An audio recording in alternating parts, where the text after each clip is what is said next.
যদি বাকি জীবন শান্তিতে কাটাতে চাও তাহলে লোকের কথায় কান না দিয়ে নিজের মতো করে বাঁচো।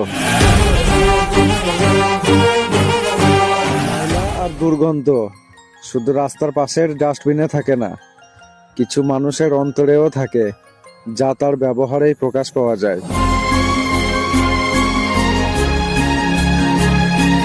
আঘাতের পরেও যদি মুখে হাসিটা রেখে পথ চলতে পারো, মনে রেখো স্বয়ং বিধাতাও একদিন তোমায় আঘাত করতে লজ্জা পাবে।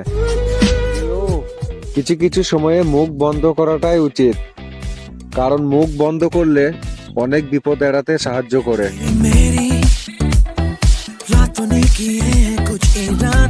স্ত্রী থাকার পরও না থাকার মতো অনেক পুরুষ বেঁচে আছে। না আছে শারীরিক সুখ, না আছে মানসিক শান্তি, শুধুমাত্র সন্তানের মুখের দিকে তাকিয়ে সংসার করতে হয়। মেয়েদের মাথা থেকে যদি চুল পড়ে তাহলে তারা বলে ওহ শিট। আর বাঙালি মেয়েদের একটাই ধারণা যে চুল ছিঁড়াবেলা আসুক, আমার চুল দিয়ে একটা গামলা কিনবো, একটা বাসন কিনবো, নাহলে আরো অন্যান্য কিছু কিনবো, এইরকম ধারণা বাঙালি মেয়েদের।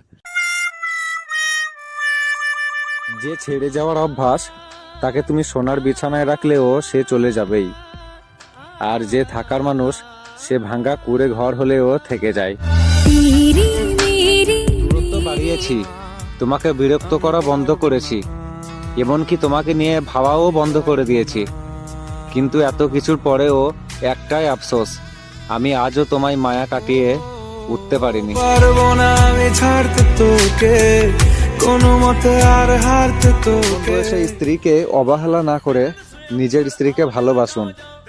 দেখবেন শেষ বয়সেও আপনার স্ত্রী প্রথম দিনের মতোই আপনার খেয়াল রাখছে। ঘরে থাকুন, দেখবেন অনেকে আপনাকে স্বপ্ন দেখাবে, কিন্তু ডিভোর্স হয়ে গেলে সবাই শুধু ভোগ করতেই চাইবে, কেউ বিয়ে করবে না। মনে রাখবেন 20 মিনিটের দায়িত্ব সবাই নিতে পারে, কিন্তু সারা জীবনের দায়িত্ব স্বামী ছাড়া আর কেউ নেয় না।